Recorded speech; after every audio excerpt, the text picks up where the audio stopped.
என்னடா இது 2-3 நாளா கேக் ஆர்டரே வரலையே? பேசாம ஆரி ஒரு கிளாஸோ இல்லனா சோப் மேக்கிங் கிளாஸோ படிக்க போயிடலாமான்னு யோசிச்சுட்டு இருக்கும்போது வந்தா மொத்தமா தான் வருவேங்கிற மாதிரி கஸ்டமர் ஒவ்வொருத்தரா கால் பண்ணி ஆர்டர் பிளேஸ் பண்ண ஆரம்பிச்சிட்டாங்க. இல்ல ஃபர்ஸ்ட் கஸ்டமர் ஆர்டர் பண்ணது சாக்கோ ட்ரஃபிள் ஃபிளேவர்ல 2 kg கேக்கு. அவங்களோட குட்டி பையனோட பர்த்டேக்காக சி தீம்ல கேக் ஒன்று ஆர்டர் பண்ணியிருந்தாங்க.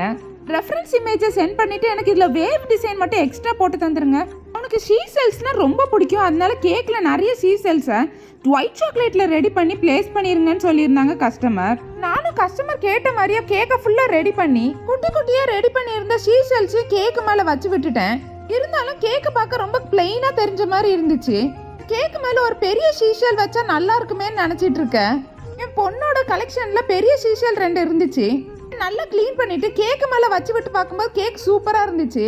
இந்த கேக்கோட டிசைனை முடிச்சுட்டு அடுத்த கஸ்டமர் கேட்டிருந்த ஸ்பைடர்மேன் டீம் கேக்கையும் ரெடி பண்ணிட்டேன். இதுக்கு ஊடையில டபுள் சாக்லேட் ப்ரௌனி ஒரு கஸ்டமர் கேட்டிருந்தாங்க, அதையும் சேர்த்து செஞ்சு சென்ட் பண்ணிட்டேன்.